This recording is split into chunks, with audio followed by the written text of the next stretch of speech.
الحمدللہ رب العالمین والصلاة والسلام علی سید الانبیاء والمرسلین وعلی آلہ واصحابہ اجمعین اما بعد قال اللہ تبارک وتعالی فی القرآن المجید والفرقان الحمید فاعوذ باللہ من الشیطان الرجیم بسم اللہ الرحمن الرحیم یا ایہا الذین آمنوا اتقوا اللہ ولتنظر نفس ما قدمت لغد واتقوا اللہ ان اللہ خبیر بما تعملون صدق اللہ العلی العظیم وقال النبی صلی اللہ علیہ وسلم من حسن اسلام المرء ترکہ ما لا یعنیہ او کما قال علیہ الصلاۃ والسلام۔ میرے محترم بزرگوں اور دوستو، اللہ تعالیٰ کا احسان و کرم ہے کہ اللہ تعالیٰ نے ہم سب کو جمعہ کی نماز پڑھنے کی توفیق عطا فرمائی۔ آج میرے تقریر کا جو عنوان ہے، آج میرے تقریر کی جو ٹاپک ہے وہ ہے انگریزی کا نیا سال اور آج کا مسلمان۔ کہ آج 27 دسمبر ہے اور انگریزی کیلنڈر کے اعتبار سے 2024 کا سال اپنے اختتام پر ہے، بالکل اپنے اینڈ پر ہے، ختم ہونے والا ہے اور 2025 کا نیا سال آنے والا ہے۔ میرے محترم، آج مسلمان پوری دنیا میں جن پریشانیوں کا، جن آزمائشوں کا سامنا کر رہا ہے، جن حالات کا وہ سامنا کر رہا ہے، یہ بات کسی سے چھپی ہوئی نہیں ہے۔ ایک طرف جہاں مسلم مخالف مغربی طاقتیں، اینٹی مسلم مغربی طاقتیں اسلامی تہذیب و تمدن کو، اسلامی آئیڈینٹی کو، اسلامی پہچان کو، اسلامی کلچر کو، اسلامی طور طریقے کو پوری دنیا سے ختم کرنے کے لیے، پوری دنیا سے مٹانے کے لیے اور مسلمانوں کو ان کے مقصد اور پرپس سے ہٹانے کے لیے پرزور کوشش کر رہی ہے، تو دوسری طرف خود مسلمان ان کے کلچر کو اپنا کر، ان کے طور طریقے کو اپنا کر، ان کے رہن سہن کو اپنا کر، ان کو اپنا رول ماڈل مان کر ان کا کام اور آسان کر رہا۔ آج مسلمانوں کی جو نئی پیڑھی ہے، جو نئی نسل ہے، جو نئی جنریشن ہے، ان کا جو طریقہ ہے، ان کا جو حلیہ ہے، ان کا جو گیٹ اپ ہے، ایک دیندار اور سنجیدہ مسلمان دیکھ کر یقین ہی نہیں کر سکتا ہے کہ مسلمان کا بچہ ہے یا کسی اور کا بچہ ہے، وہ فرق ہی نہیں کر پائے گا۔ آج مسلمانوں کے بچے، ان کا طور طریقہ کیا ہے، ان کا حلیہ کیا ہے، ان کا گیٹ اپ کیا ہے، آپ فرق نہیں کر پائیں گے، آپ ڈیسائیڈ نہیں کر پائیں گے۔ ایک مسلمان اپنی زندگی میں، اپنی پورے لائف میں نہ جانے کتنے بدعمالی میں ڈوبا ہوگا، نہ جانے کتنے خرافات کیا ہوگا، نہ جانے اللہ اور اس کے رسول کو کتنا ناراض کیا ہوگا، نہ جانے اپنے اوپر گناہوں کا انبار کتنا لاد لیا ہوگا، نہ جانے کتنے سنتوں کا جنازہ نکال چکا ہوگا، اور ابھی پھر نئے سال کے موقع پر پھر اسی خرافات کے لیے، اسی گناہ کے لیے، اسی بدعمالی کے لیے پلاننگ کر چکا ہے یا کر رہا ہے۔ بہت سارے ایسے مسلمان ہیں جن کی پلاننگ پہلے سے ہو چکی ہے کہ نئے سال کو ایسے سیلیبریٹ کرنا ہے، فلاں جگہ جانے کے بعد وہاں پر سیلیبریٹ کرنا ہے، ان کی پلاننگ پہلے سے فکس ہو چکی ہے۔ جبکہ ہمارے لیے سب سے زیادہ ضروری ہے کہ ہم اپنے ایمان کی حفاظت کریں، جو آج ہم بالکل نہیں کر رہے ہیں۔ آج ہم اپنے ایمان کی بالکل حفاظت نہیں کر رہے ہیں۔ اب مجھے بتائیے، کیا یہ نیا سال رسول اکرم صلی اللہ علیہ وسلم کے زمانے میں آیا تھا یا نہیں؟ صحابہ کے زمانے میں آیا تھا یا نہیں؟ کیا انہوں نے نئے سال کو جشن کے طور پر منایا؟ کیا انہوں نے اس دن کو سیلیبریٹ کیا؟ جواب نفی میں ہوگا، بالکل ایسا نہیں کیا۔ اور جو آج ہم نئے سال کو منا رہے ہیں، جو نئے سال پر جشن منایا جاتا ہے، جو نئے سال کو سیلیبریٹ کیا جاتا ہے، اس کے پیچھے بھی ایک کہانی ہے، اس کا بھی ایک بیک گراؤنڈ ہے، اس کا بھی ایک پس منظر ہے کہ آخر نئے سال پر جشن کیوں منایا جاتا ہے، کیسے اس کی شروعات ہوئی، کس نے اس کی شروعات کی۔ تو نئے سال پر جو جشن منایا جاتا ہے، اس کی بھی شروعات انگریزوں نے کی ہے، اس کو بھی ایجاد انگریزوں نے کیا ہے، اور نئے سال کو جشن منایا جاتا ہے، اس کا جو شجرہ نسب ملتا ہے رائل نیوی کے نوجوانوں سے جا کر ملتا ہے۔ جو رائل نیوی کے نوجوان تھے جو سمندری جہازوں میں سفر کیا کرتے تھے، اور یہ دور دراز کا سفر ہوا کرتا تھا، بہت لمبا سفر ہوا کرتا تھا، اور لمبے سفر ہونے کی وجہ سے یہ اکتا جاتے تھے، سفر لمبا ہوتا یہ اکتا جاتے تھے، بور ہو جاتے تھے۔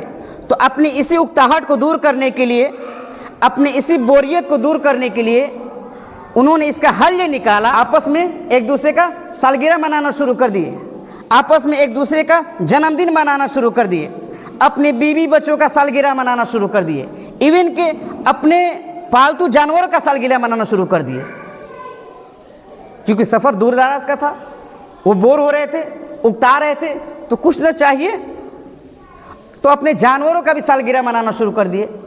اتفاق سے اس دوران دسمبر کا بالکل اینڈ تھا، دسمبر کا بالکل آخر چل رہا تھا۔ کچھ نوجوانوں کے ذہن میں یہ بات آئی کہ ہم نے سب کا سالگرہ تو منا لیا ہے، اپنا سالگرہ منا لیا، اپنے بیوی بچوں کا سالگرہ منا لیا، اپنے جانوروں کا بھی سالگرہ منا لیا، کیوں نہ یہ جو نیا سال آ رہا ہے اس کا ہم استقبال کریں، اس کا ہم ویلکم کریں، اور نئے سال کو ہم جشن کے طور پر منائیں۔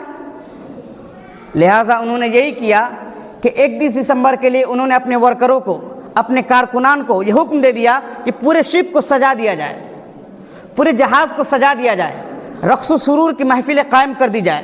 اور جیسی 31 دسمبر کی رات میں گھڑی کی سوئی 11:59 سے لے کر 12 AM پر پہنچی، پورے شپ پر، پورے جہاز پر ایک شور سا برپا ہو گیا، اور سب لوگ ایک دوسرے کو ہیپی نیو ایئر کہہ کے مبارکباد دینا شروع کر دیے۔ اس طریقے سے نئے سال کو جشن کے منانے پر سیلیبریٹ کرنے کا طریقہ شروع ہو گیا، اور آج پوری دنیا میں نئے سال کو جشن کے طور پر منایا جاتا ہے، نئے سال کو سیلیبریٹ کیا جاتا ہے پوری دنیا میں، اور ہر جگہ الگ الگ طریقہ ہے منانے کا، الگ الگ عقیدہ ہے۔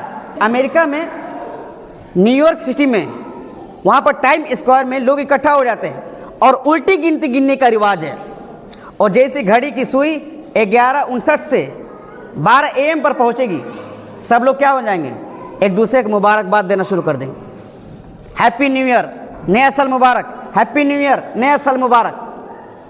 اسی طرح تھائی لینڈ میں یہ ہوتا ہے کہ وہاں پر ایک دوسرے پر پانی پھینک کر اس دن کو جشن منایا جاتا ہے، ایک دوسرے پر پانی پھینک کر نیا سال منایا جاتا ہے، اور پانی پھینکنے کا مقصد کیا ہے کہ آنے والے نئے سال میں جو جائز خواہشات ہیں اس کا اظہار کیا جائے، اور جو پچھلے سال میں جو ناکامیاں ہو گئی، جو غلطیاں ہو گئی، جو کوتاہیاں ہو گئی، اس پر کیا کر دیا جائے، پانی ڈال کر دھل دیا جائے۔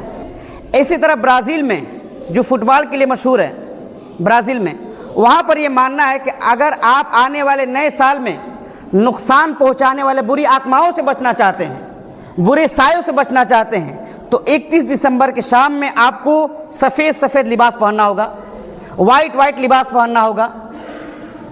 اگر آپ 31 دسمبر کے شام میں وائٹ لباس پہن لیے تو آنے والے نئے سال میں آپ برے آتماؤں سے بچ جائیں گے۔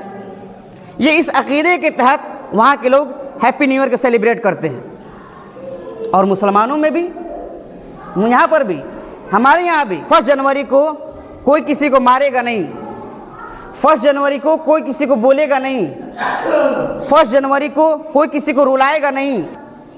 آج کے مسلمانوں کا یہ عقیدہ بن چکا ہے کہ 1 جنوری کو اگر کوئی رو دیا تو سال بھر روئے گا، 1 جنوری کو اس کو کوئی مصیبت لاحق ہو گئی تو سال بھر یہ مصیبت میں پھنسا رہے گا۔ یہ تصور ہم نے بنایا ہے، قرآن کریم تو بالکل اس کا اپوزٹ بات کر رہا ہے۔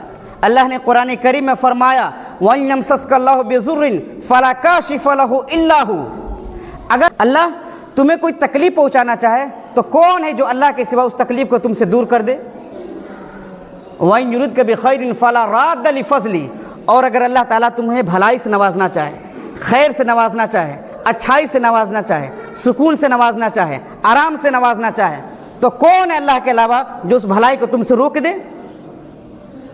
اللہ نے تو قرآن کریم میں یہ بات کی ہے کہ اگر مصیبت آنی ہے تو وہ آ کر رہے گی، چاہے اس کے لیے پوری دنیا اکٹھی ہو جائے، اور اگر اللہ تعالیٰ فضل سے نوازنا چاہے گا، خیر سے نوازنا چاہے گا، پوری دنیا ہمارے اگینسٹ ہو جائے، پوری دنیا ہماری مخالف ہو جائے، پوری دنیا کچھ بھی نہیں کر سکتی۔ تو جیسے جیسے ہم اللہ کے نبی صلی اللہ علیہ وسلم کے زمانے سے دور ہوتے جا رہے ہیں، ہماری اسلامی پہچان ختم ہوتے جا رہی ہے۔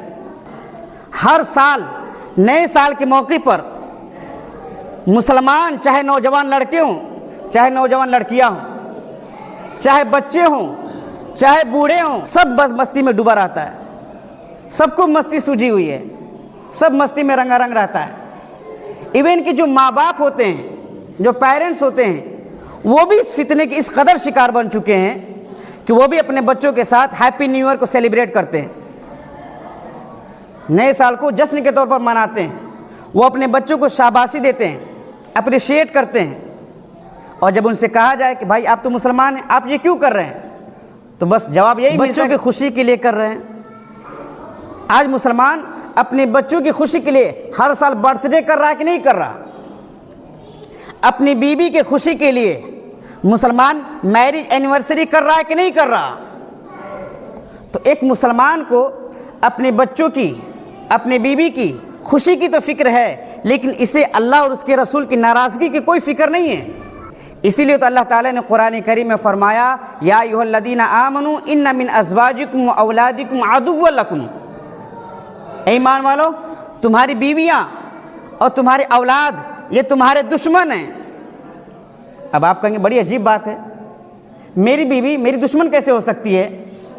میری اولاد میری دشمن کیسے ہو سکتی ہے؟ میری اولاد تو بڑی فرما بردار ہے، میری بیوی مجھ سے بہت پیار کرتی ہے، وہ میری دشمن کیسے ہو سکتی ہے؟ اللہ تعالیٰ یہ بتانا چاہ رہے ہیں کہ ایسی بیوی، ایسے بچے جن کے ہر خواہشات کو پورا کرنے کے لیے، جن کے ہر ڈیمانڈ کو پورا کرنے کے لیے تم نے جائز اور ناجائز کا کوئی فرق نہیں کیا، تم نے حرام اور حلال کا کوئی فرق نہیں کیا، تم نے اللہ اور اس کے رسول کی ناراضگی کو درکنار کر دیا، ہر ان کی خواہشات کو پورا کر دیا، چاہے اس میں حرام ہو، چاہے اس میں ناجائز ہو، تم نے اس کو پورا کیا۔ تو یہ تمہاری بیوی، یہ تمہاری اولاد تمہارے خیر خواہ نہیں ہیں، بلکہ جہنم میں جانے کے سبب بن رہے ہیں۔ اس لیے فرمایا کہ تمہاری بیویاں اور تمہاری اولاد تمہارے دشمن ہیں۔ اور اللہ کے نبی صلی اللہ علیہ وسلم نے فرمایا، لا طاعۃ لمخلوق فی معصیۃ الخالق، کہ اللہ کی نافرمانی میں کسی مخلوق کی بات ماننا جائز ہی نہیں ہے۔ اسی لیے تو اللہ تعالیٰ نے قرآن کریم میں فرمایا، اے ایمان والو، اپنے آپ کو، اپنے گھر والوں کو، اپنے فیملی ممبر کو، اپنے پریوار والوں کو اس آگ سے بچاؤ جس آگ کا ایندھن انسان اور پتھر ہوں گے۔ اللہ نے قرآن کریم میں واضح کر دیا ہے، اپنے آپ کو بھی بچانا ہے اور اپنے فیملی ممبر کو بھی بچانا ہے۔ اللہ کے نبی صلی اللہ علیہ وسلم نے نہیں فرمایا، الا کلکم راع وکلکم مسئول عن رعیتہ، اے لوگو خبردار، سن لو، تم میں سے ہر شخص اپنے گھر میں ایک حاکم کی طرح ہے، مرد اپنے گھر میں ایک حاکم کی طرح ہے، لہٰذا مرد سے اس کی رعیت کے بارے میں پوچھا جائے گا، اس مرد کے ماتحت میں جتنے لوگ ہیں ان کے بارے میں پوچھا جائے گا، اور عورت بھی اپنے شوہر کے گھر کی مالکن ہے، اس سے بھی اس کی رعیت کے بارے میں پوچھا جائے گا۔ یہ ماں باپ گرفتار نہیں ہوں گے کہ تم نے اپنے بچوں کو کیسے ڈیل کیا، تم نے اپنے بچے کی کیسے پرورش کی۔ تو یہاں پر تو ماں باپ خود اپنے بچوں کو گناہوں میں مبتلا کر رہے ہیں، وہ بھی مبتلا ہو رہے ہیں اور شاباشی دے رہے ہیں، یہ حقیقت ہے۔ تو یہ کچھ بھی نہیں ہے، یہ فضول چیزیں ہیں، اس میں وقت کی بربادی، پیسے کی بربادی، بدنظری کی وجہ سے الگ گناہ ہو رہا ہے۔ اللہ کے نبی صلی اللہ علیہ وسلم نے ارشاد فرمایا، من حسن اسلام المرء ترکہ ما لا یعنیہ، کہ ایک مسلمان آدمی کی خوبی یہ ہے، ایک مسلمان آدمی کی کوالٹی یہ ہے کہ وہ لا یعنی چیزوں کو چھوڑ دے، وہ فضول کاموں کو چھوڑ دے، وہ بیکار کے کاموں کو چھوڑ دے۔ اب بیکار کے کام کیا ہے؟ یہ جو نئے سال پر ہم جشن مناتے ہیں، اس کو سیلیبریٹ کرتے ہیں، بتا اس میں ہمارا کیا فائدہ ہے؟ نہ اس میں ہمارا دین کا کوئی فائدہ ہے، نہ دنیا کا کوئی فائدہ ہے، نہ جسمانی فائدہ ہے، نہ روحانی کوئی فائدہ ہے، بس وقت کی بربادی، پیسے کی بربادی۔ یہ ہو رہا کہ نہیں ہو رہا؟ ایک تو مغربی طاقتیں یہ کوشش کر رہی ہیں کہ مسلمان کو ان کے مقصد حیا سے ڈائیورٹ کیا جائے، ہٹایا جائے، اور مسلمان اس میں مبتلا بھی ہو چکا ہے، دین سے اس قدر یہ غفلت میں پڑ چکا ہے، اس قدر یہ غفلت کا شکار ہو چکا ہے کہ اس کو اسلامی سال کا کچھ نہیں پتا، اسلامی مہینوں کے نام کچھ نہیں پتہ، انگریزی مہینوں کے نام اس کو پتہ ہے، انگریزی سال کا پتہ ہے 2024 چل رہا ہے، 2024 ختم ہونے والا ہے، 2025 کی شروعات ہونے والی ہے، اس کو سب پتہ ہے، لیکن اسلامی سال کے بارے میں اس کو کچھ بھی نہیں پتہ۔ آج کل کے ہمارے بچوں کو یہ تو پتہ ہے ہیپی نیو ایئر، لیکن ان بچوں کو، ان کے ماں باپ کو یہ نہیں پتہ کہ اللہ کے نبی صلی اللہ علیہ وسلم کے صحابہ اور نئے مہینے کے موقع پر کون سے دعا پڑھتے تھے اور ایک دوسرے کو سکھاتے تھے۔ اللہم ادخلہ علینا بالامن والایمان والسلامت والاسلام ورضوان من الرحمن وجوار من الشیطان۔ صحابہ تو یہ دعا پڑھتے تھے، ایک دوسرے کو یہ دعا سکھاتے تھے، اور اس میں دیکھیں کتنی بہترین چیزوں کو مانگا گیا ہے۔ اللہم ادخلہ علینا بالامن والایمان، اے اللہ اس نئے چاند کو، اس نئے سال کو ہمارے اوپر امن کے ساتھ، ایمان کے ساتھ، سلامتی کے ساتھ، اسلام کے ساتھ اور اللہ کی خوشنودی کے ساتھ، اللہ کی رضامندی کے ساتھ، وجوار من الشیطان اور شیطان کے شر سے حفاظت کے ساتھ اللہ ہم پر یہ داخل فرما۔ تو یہ دعا ہمیں یاد نہیں ہے، نہ ماں باپ کو یاد ہے، نہ ہمارے بچوں کو یاد ہے، اور پرابلم یہ ہے نہ اس دعا کو ہم سیکھنے کی کوشش کرتے ہیں۔ حقیقت ہے کہ نہیں؟ یہ دعا کوئی شیئر نہیں کرے گا، کوئی پوسٹ نہیں کرے گا، کوئی اپنے واٹس ایپ پہ اسٹیٹس نہیں لگائے گا، کوئی انسٹاگرام پر نہیں لگائے گا، کوئی فیس بک پر نہیں چھوڑے گا۔ یہ دعا کسی کو نہیں پتہ ہی نہیں۔ اور جیسی 31 دسمبر کی رات میں سوئی، گھڑی کی سوئی 11:59 سے لے کر 12 AM پر پہنچے گی، بہت زیادہ ایکسائٹڈ ہو جاتے ہیں، ان کے فیس ایکسپریشن سے ان کے فیلنگز کا پتہ چلتا ہے۔ بہت سارے ایسے نوجوان پہلے سے موبائل میں میسج ٹائپ کیے رہتے ہیں اور ویٹ کرتے ہیں 11:59 کا، جیسی 12 بجے گا ہمیں سینڈ بٹن پر کلک کرنا ہے تاکہ صبح میں ان سے کہہ سکوں کہ سب سے پہلے میں نے آپ کو مبارکباد پیش کی ہے۔ یہ کمپٹیشن ہو رہا کہ سب سے پہلے ہیپی نیو ایئر کون کہہ رہا۔ مسلمان کمپٹیشن کر رہا کس چیز میں؟ ہیپی نیو ایئر کہنے میں۔ اللہ تعالیٰ نے قرآن کریم میں فرمایا فاستبقوا الخیرات، نیکی میں ایک دوسرے سے آگے بڑھنے کی کوشش کرو، اور مسلمان گناہوں میں ایک دوسرے سے آگے بڑھنے کی کوشش کر رہا ہے۔ یہ آج کا مسلمان ہے، اور پھر بات ایک سمجھ میں نہیں آتی کہ 1 منٹ کے فاصلے میں کون سی دنیا ادھر ادھر ہو جاتی ہے، دنیا کے اندر کون سی تبدیلی آ جاتی ہے، یا ہماری زندگی میں کون سا بدلاؤ آ جاتا ہے۔ 1 منٹ پہلے بھی ہم دین سے دور تھے، 1 منٹ بعد بھی ہم دین سے دور ہیں۔ 1 منٹ پہلے بھی ہم بے نمازی تھے، 1 منٹ بعد بھی ہم بے نمازی ہیں۔ 1 منٹ پہلے بھی قرآن و سنت سے ہم دور تھے، 1 منٹ کے بعد بھی ہم قرآن و سنت سے دور ہیں۔ 1 منٹ کے پہلے بھی ہم جھوٹ، رشوت، سود، زناکاری، بدنظری اور گناہ اور اس طریقے سے خطرناک گناہوں میں ملوث تھے، اور 1 منٹ بعد بھی ہم ہیں۔ تو کیا بدلا ہماری زندگی میں؟ ایک مسلمان کی زندگی سے 1 سال کا لمحہ ختم ہو جاتا ہے، اور بجائے اس کے کہ یہ افسوس کرے مسلمان سیلیبریٹ کر رہا، جشن منا رہا، اس کو افسوس ہی نہیں کہ جو لمحات میں نے غفلت میں گزارے اس کا جواب دینا ہوگا، اللہ کے یہاں اس کا جواب دینا ہوگا، اس کو پتہ ہی نہیں۔ اللہ نے قرآن کریم میں نہیں فرمایا افحسبتم انما خلقناکم عبثا وانکم الینا لا ترجعون، اے مسلمانوں کیا تم نے یہ سمجھ رکھا ہے، کیا تم نے یہ سوچ رکھا ہے، کیا تمہاری یہ تھنکنگ ہے، کیا تمہاری یہ سوچ ہے، کیا تمہارے یہ گمان ہے تم کو یوں ہی بیکار پیدا کیا؟ افحسبتم انما خلقناکم عبثا، ہم نے تم کو بیکار پیدا کیا، یوں ہی پیدا کر دیا، وانکم الینا لا ترجعون، اور تم نے یہ سوچ رکھا ہے کہ تم ہماری طرف لوٹ کر نہیں آؤ گے۔ کیا تمہاری یہی سوچ ہے؟ یہ غلط ہے، لوٹ کر آنا پڑے گا۔ اس لیے تو اللہ کے نبی صلی اللہ علیہ وسلم نے فرمایا ہے لا تزول قدم ابن آدم یوم القیامت عند ربی حتی یسأل عن خمس، کہ کل قیامت کے دن ایک انسان اللہ تعالیٰ کے سامنے اپنے قدم کو ہلا بھی نہیں سکتا جب تک کہ ان 5 سوالوں کا جواب وہ نہیں دے دے گا۔ جب تک کہ 5 سوالوں کو ویریفائڈ نہیں کرا لیتا ہے اپنے قدم کو ہلا بھی نہیں سکتا ہے۔ پوچھا جائے گا عن عمرہ، تمہارے عمر کے بارے میں، فیما افنا، اس عمر کو تم نے کہاں لگایا، وعن شبابہ، تمہارے جوانی کے بارے میں پوچھا جائے گا، ہم نے تمہیں جوانی دی تھی، تمہیں طاقت دی تھی، تمہیں لمبا تڑنگا بنایا تھا، اچھی پرسنالٹی کا مالک تمہیں بنایا تھا، تم نے اس جوانی کو کہاں کھپایا؟ ہم نے تمہیں مال دیا تھا، اس مال کو تم نے کہاں سے حاصل کیا؟ کہیں حرام طریقے سے تو مال تو نہیں کمایا؟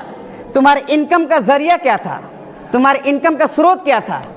حرام طریقے سے تو نہیں کمایا؟ اور کمایا تو ٹھیک، اس مال کو خرچ کہاں کیا، یہ پوچھا جائے گا۔ آج لوگ کہتے ہیں میرا مال میری مرضی، چاہے میں جہاں خرچ کروں۔ جی نہیں، اللہ نے مال دیا ہے تو خرچ بھی وہیں پر کرنا ہوگا جہاں پر اللہ اور اس کے رسول نے بتایا ہے۔